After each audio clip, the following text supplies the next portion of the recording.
Hello, St. Patrick's and friends of St. Patrick's. I was so bummed I couldn't be there on Sunday, but I heard you guys had a great time, and Reverend Dustin Messer came and saved the day. I think one of the biggest things I'm disappointed on is what I was hoping to preach on, which was from the book of Genesis, that story in the Bible about how God asked Abraham to sacrifice his son Isaac, his one and only son. And that chapter in Genesis is a difficult one to understand and to get through. For God to ask anyone to do that as an exercise of their faith, to walk down that path is a difficult thing to grasp.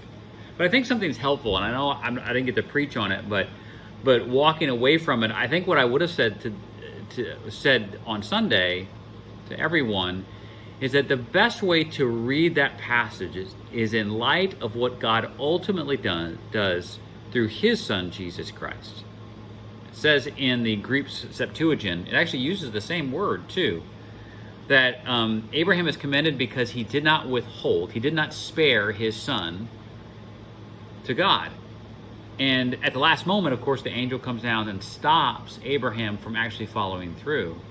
But that's the same language that's used later in the New Testament when the Apostle Paul describes what God the Father does. He does not spare his own son. Now, juxtapose that with how we deal with our own sin in sacrifice. We do withhold and we hide things. I mean, I suppose the opposite of not sparing something would be to hide. Similar, if you can imagine, to what Adam and Eve do in the garden when they are called out. They hid themselves, they spared themselves, and they tried to stay away. But that's the opposite of what God does, and ultimately what he calls us to. It's a phenomenal passage, but once you realize you're reading, you ought to be reading that with the future lens of what God is going to do for the world. It's an amazing thing.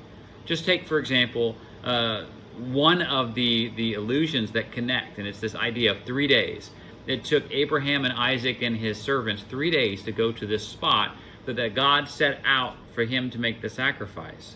And there's so many other passages in the Bible talk about 3 days. All of it a lead up to how we know that Jesus on the third day rose to life. So pretty incredible to think about. But this week, coming up, and this is kind of a foundation to this, because again, the promise comes before the law. The covenant comes before the law and the rules. We are actually in Exodus chapter 20 this coming Sunday, which is the 10 Commandments. And I cannot remember the last time I preached on the 10 Commandments.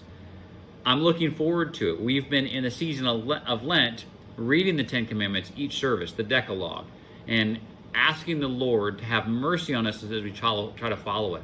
But the one thing that I'm going to tap into this Sunday is trying to understand how the law of God, the 10 Commandments specifically, teach us about his character, the character of God, because it is there and it's profound, and it has implications for our faith today. This is not just an Old Testament thing. This is not just a nation of Israel thing, but it's a you and me thing. It's a now thing. So I can't wait to see you guys again. We've been praying for you this week. I hope you can make it on Sunday and be ready. God bless you all. Bye-bye.